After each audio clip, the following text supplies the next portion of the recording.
Stasis Titan is a lot of fun, and there are quite a few ways to play it. I've seen a lot of people running with the newly buffed Precious Scars helmet for some really good healing, and I do really like that setup. But I've developed my own build that's a bit different, and I think will be the main way that I'll play Stasis Titan for the rest of the season. There's a ton of ad control, a lot of damage output, and a good amount of tankiness that comes with this loadout, which I will have the dim link in the description, so check it out if you want. So I am very excited about this one. This is the Winter Soldier. To get this build kicked off, we will start with a weapon that we'll be using 90% of the time, Verglass Curve. This is a weapon that almost every Stasis Titan is running right now because it literally is the best. It's that good. The gameplay loop is very simple, but also incredibly powerful. You just need to aim down sights to get kills with it, and each kill will get you Hail Barrage stacks, up to a max of 5. Hail Barrage stacks give you stasis arrows, and with 5 stacks, you can deploy 5 stasis arrows all in one shot while hip firing. Stasis arrows turn into stasis crystals when you shoot them at the ground, or they will actually freeze enemies that are directly hit by them. My preferred method is to try to shoot stasis arrows near the ground and then shatter them with follow-up shots to both kill and freeze any nearby enemies. And one of the best parts about Verglass Curve is its ability to snowball itself.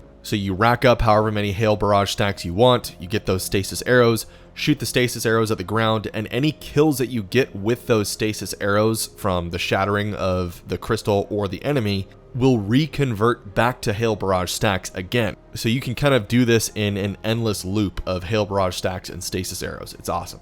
Without any sort of bonuses that we'll talk about in a bit, Verglass Curve is still a very strong bow, and it's a ton of fun to use. Alright, main exotic weapon out of the way, let's go over the subclass to see how strong we can make this build.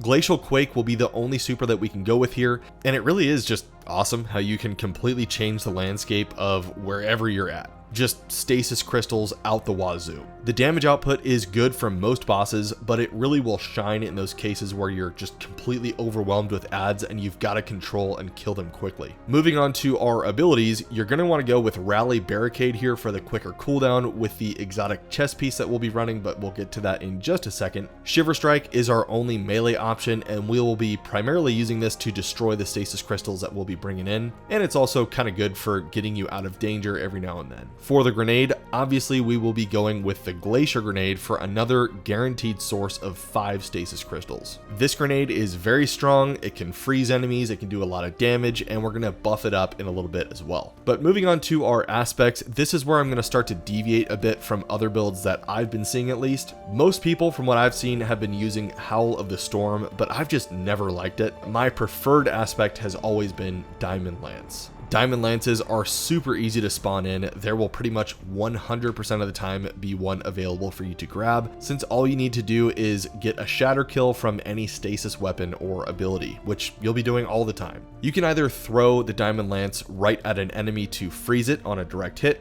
or you can slam the ground to freeze and most of the time kill any enemies caught within that blast radius. The Diamond Lance just looks awesome, and being able to go into third person while holding one is something that I actually like as well. Our next aspect is Tectonic Harvest, which states that shattering a stasis crystal generates a stasis shard. This shard will grant melee energy when picked up by you or by allies. And you've already been able to see with the Glacier Grenade and Verglass Curve the amount of stasis crystals that we're able to make. So yeah, every time we shatter one, we'll get a stasis shard, which are these floating things here, that will by default restore melee energy, but we're going to buff those here in just a second. Now let's cover our fragments, which with this build we will be able to use 5, which is awesome. We'll start with the 3 fragments that will buff our already useful and powerful stasis crystals. Whisper of Fissures will increase both the damage and blast radius when shattering stasis crystals and frozen targets. This one is a no-brainer, you gotta have this one on. Whisper of Shards will increase grenade energy regeneration by 500% when you destroy any one of the stasis crystals that we'll be making. This will show up as a 5-second buff called Improved Ability Regeneration, but you can keep destroying crystals to continuously refresh it to a maximum of 10 seconds. Basically, you're just always gonna have 500% grenade energy regen. It's awesome.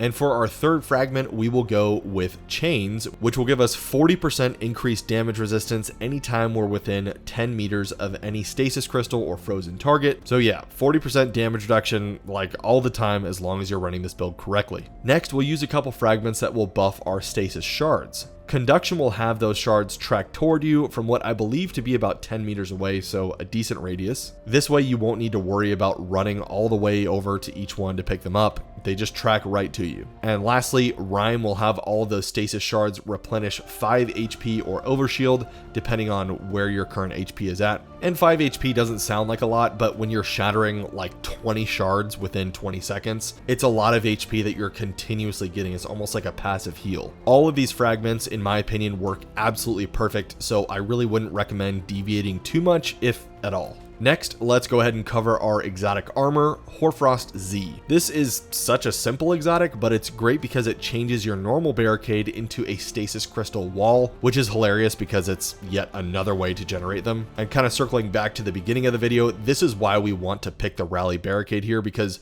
the cooldown timer is much lower on the rally, and it's not going to change how the exotic works. It's going to be the same size stasis crystal wall. So it's just flat out better, but nothing much more to go over than that, so let's move on. I'll go ahead and throw up my mod choices here on screen so you can copy it if you want. The mod setup is pretty straightforward and self-explanatory, so I'm not going to go over every mod in detail like I normally do, but what I will say is the reason I didn't include mods like Ashes to Assets or Firepower is because the Glacier Grenade actually just doesn't work with them. The game considers any kills from your Glacier Grenade as a shatter kill and not a grenade kill. So again, those mods are completely useless. Don't use them. Moving on, as for your other weapon slots aside from Verglass Curve, I like going with a fusion rifle in my energy slot. Doesn't really matter which fusion rifle you choose, but they can come in handy when needing to deal heavy damage to bosses or majors. And for my heavy weapon, I like running this Cold Comfort rocket launcher that you can get from Ghosts of the Deep, but the Bump in the Night works just fine as well. You can also go with a machine gun or really any other heavy ammo weapon that you want. I was mainly just trying to find a weapon that would work well with the stasis surges that I chose,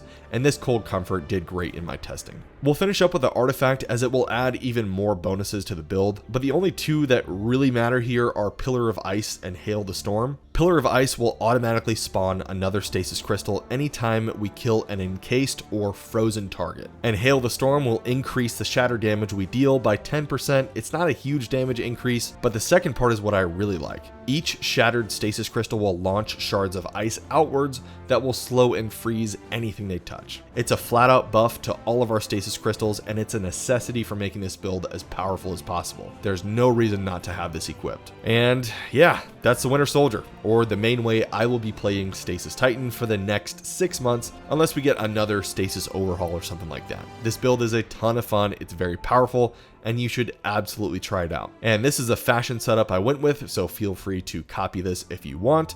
But cool, let me know what you all think down in the comments, and I will see you in the Discord or in the next video.